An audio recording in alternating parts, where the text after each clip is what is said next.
Hello, today I'm going to review the Tyranitar figure from the Pokemon Select series from Jazzwares. I mean Jazzwares. I'm going to get those two brands confused because they both make all kinds of video game figures. But anyway, this one is from the Trainer series, which is the big articulated figures that I like a whole lot from them. So without further ado, I'll get on with the review. Looking at the joints on this figure first, you can see he has joints on his elbows, kind of. They spin around, not too much though. Same thing goes for the other arm, of course. Then there's like some spinny joints on his shoulders where you can bend his arms in and out like that. And they kind of bend inwards just a slight bit. Not really much though. This is more made to be kind of like a figure that moves this way instead with the arms, instead of having ball joints. Which I do think it could have used ball joints, but I think the accuracy on this figure looks really good too, so I'd rather it look this way. But he also has a joint in the mouth. I find this really cool, as I love figures that have joints in the mouth. You can close his mouth, and it doesn't snap into place like that, like a lot of figures do, so you can kind of hold it in place anywhere you want. And that really does a lot to change the expression too. Also, you can move the neck up and down on this figure. I love that. I'm gonna open his mouth back up now. Yeah, there we go. And I know he kind of looks like he'd have a joint here. He doesn't really have anything there. I don't think there's even a joint there. It kind of looks like there'd be a joint, as I said, because of the way it's molded, but that's just the way kind of the design is.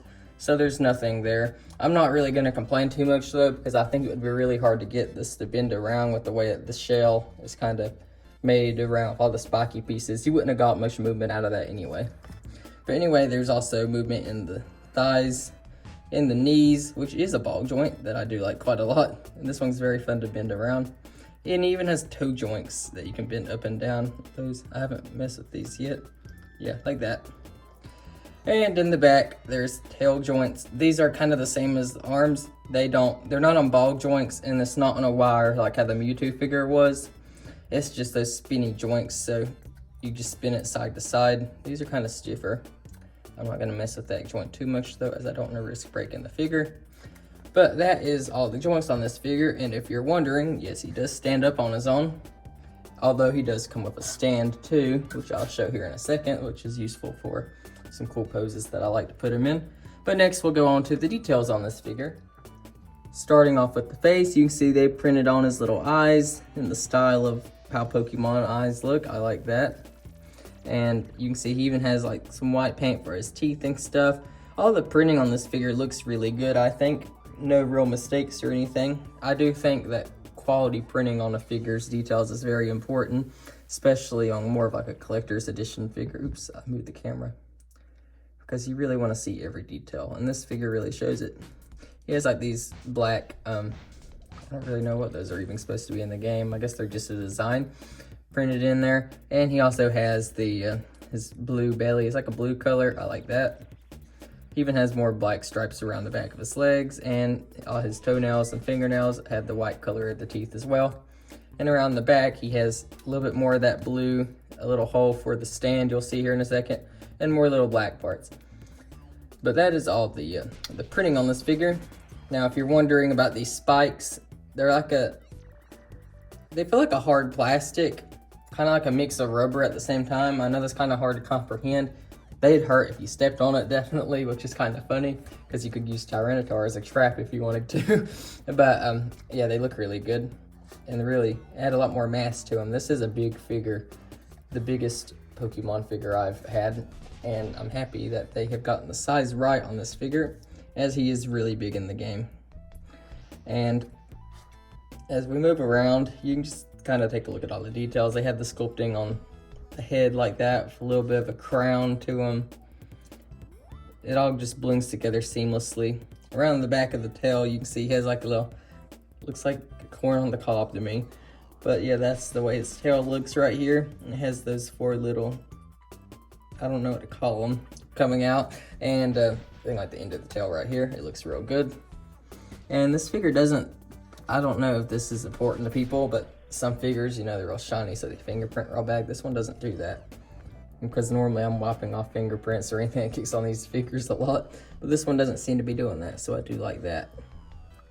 But that is all the details in this figure. So next I'm going to go on to the placing them on the stand. I've always just associated Tyranitar with being a wrestler. So, and the way the arms are, you could easily have him like body slamming something. So you just stick the stand into the hole.